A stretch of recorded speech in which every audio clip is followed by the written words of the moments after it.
A primeira vez que vi meu primo rodando Metal Slug no Neuragex em 2004, eu fiquei abismado. Acontece que emuladores fazem parte do nosso cotidiano e às vezes não paramos para pensar o quão incrível são. E se não fossem eles, com certeza muitos de nós não teríamos acesso aos jogos que tivemos, principalmente exclusivos que saíram em consoles que a gente não tinha ou não tem grana para ter em casa. Você sabe de onde veio a necessidade de emular algo? Quais os tipos de emulação existem e por que certos consoles rodam jogos antigos sem usar emuladores? São essas perguntas que vamos tentar responder nesse vídeo.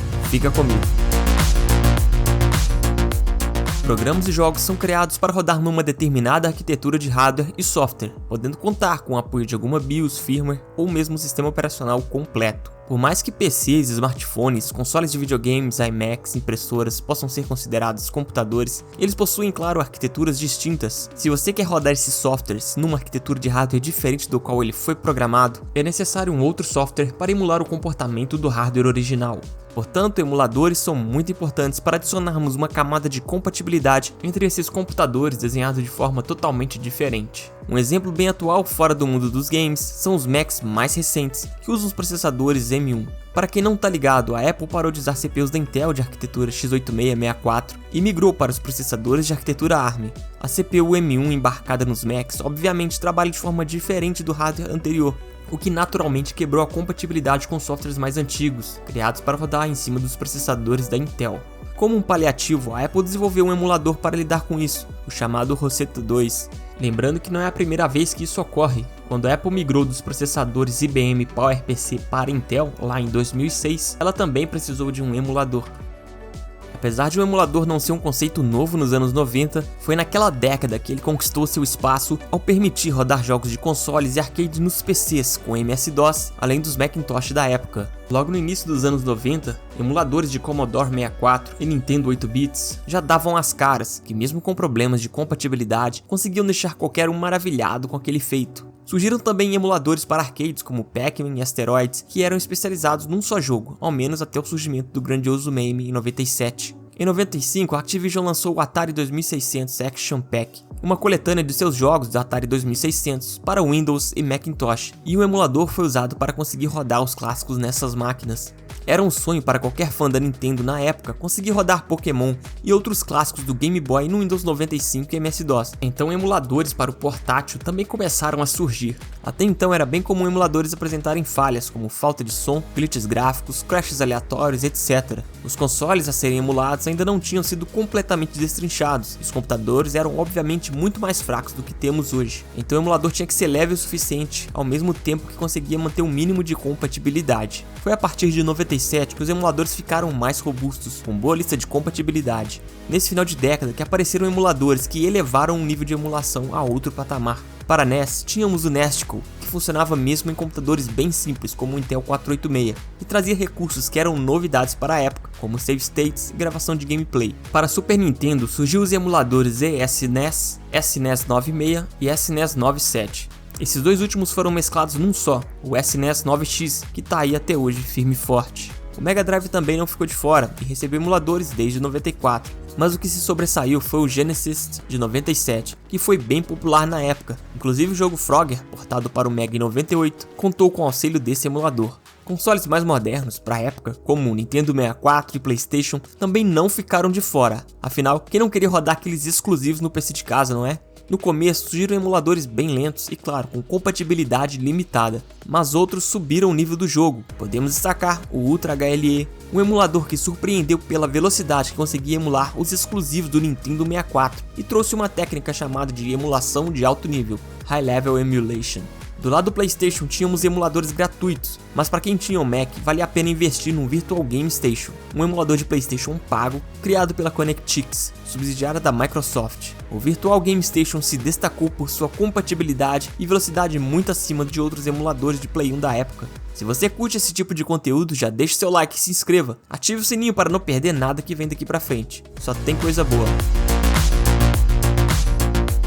Para desempenhar seu trabalho, o emulador replica o comportamento do hardware ou de alguma camada de software, mas ele pode fazer isso basicamente de duas formas: a emulação de baixo nível, LLE, ou em alto nível, HLE. Quando se trata de uma emulação de baixo nível, estamos falando de baixo nível de abstração, ou seja, o emulador basicamente tenta replicar cada instrução do processador, GPU ou qualquer outro componente que se pretende emular. Isso tem algumas implicações. Você tem que conhecer muito bem o dispositivo que está sendo emulado. Para isso é necessário algumas documentações que quase nunca estão disponíveis para nós simples mortais, principalmente quando se trata de componentes que foram feitos sob medida para um console. Outra consequência da emulação de baixo nível, LLE, é que a máquina que irá executar o emulador, chamada de host, precisa de um poder computacional muito acima do hardware original para ter um desempenho decente, o que compromete muito a experiência do usuário de máquinas mais modestas. Apesar dos pesares, a emulação de baixo nível LLE tem um ponto muito forte. Ela é capaz de executar as tarefas de forma muito fiel ao que ocorre no hardware original, pois replica o comportamento detalhado daquele componente.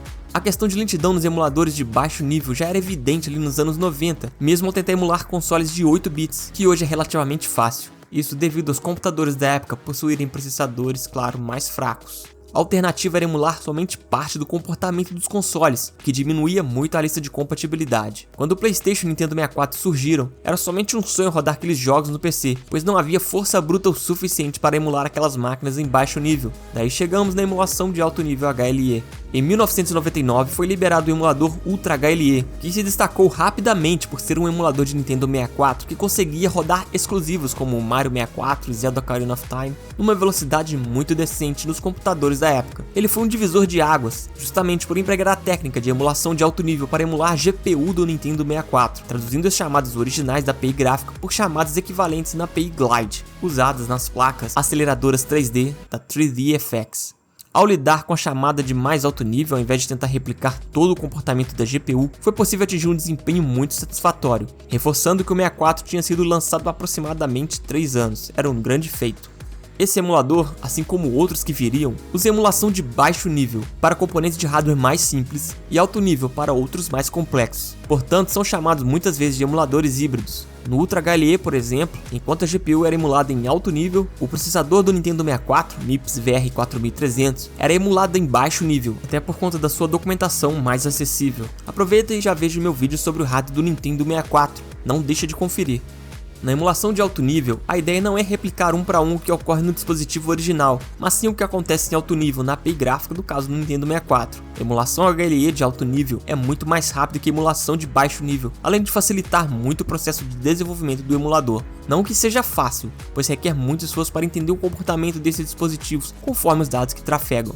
Mas claro que isso tem um contra, né? Sempre tem. Emulação de alto nível tende a ter sua precisão comprometida. Em outras palavras, certos programas de jogos vão rodar liso, outros vão rodar bem lento, alguns outros vão crashar aleatoriamente, e tem até aqueles que nem vão dar boot. Da quinta geração em diante ficou inviável emular consoles em baixo nível, visto que os componentes ficaram mais complexos. Mesmo se tivesse com a documentação oficial em mãos, o que não é para qualquer um, é muito trabalhoso replicar todo o funcionamento de componentes como o Graphic Synthesizer do PS2, por exemplo. Além disso, a performance seria um lixo, mesmo em PCs modernos, visto que se trata de arquiteturas totalmente diferentes. Sendo assim, emulação de alto nível domina em emuladores de consoles mais recentes, apesar que para consertar certos bugs e crashes é necessário reescrever alguma parte do emulador em baixo nível, além de conseguir aumentar a lista de compatibilidade.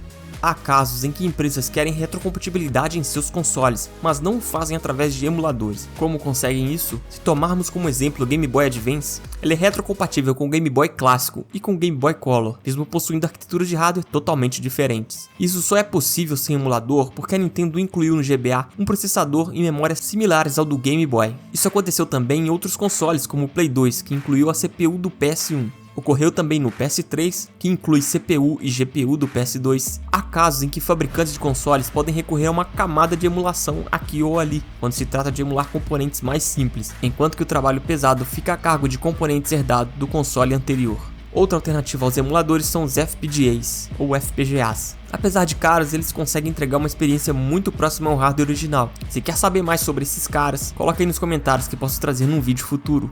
Como vocês podem ver, infelizmente não tem mágica. Se você quer rodar software de uma arquitetura totalmente diferente, consiga um emulador, ou coloque um hardware capaz de interpretar as instruções de programação desses jogos. Se você tiver o código fonte, faça um port do jogo para que ele rode de forma nativa, sem perdas. Então esse foi mais um vídeo do canal 8 Bits de Nostalgia. Não se esqueça de deixar seu like e se inscrever no nosso canal. Se deixei passar faltar alguma informação, já deixa aí nos comentários. Largo aí pra vocês um vídeo que mostra como a proteção anti-pirataria do PS1 funciona e como ela foi quebrada. Já nesse outro vídeo, mostra o hardware do Super Nintendo em detalhes e como um engenheiro da Sony ajudou no processo. Um grande abraço e valeu!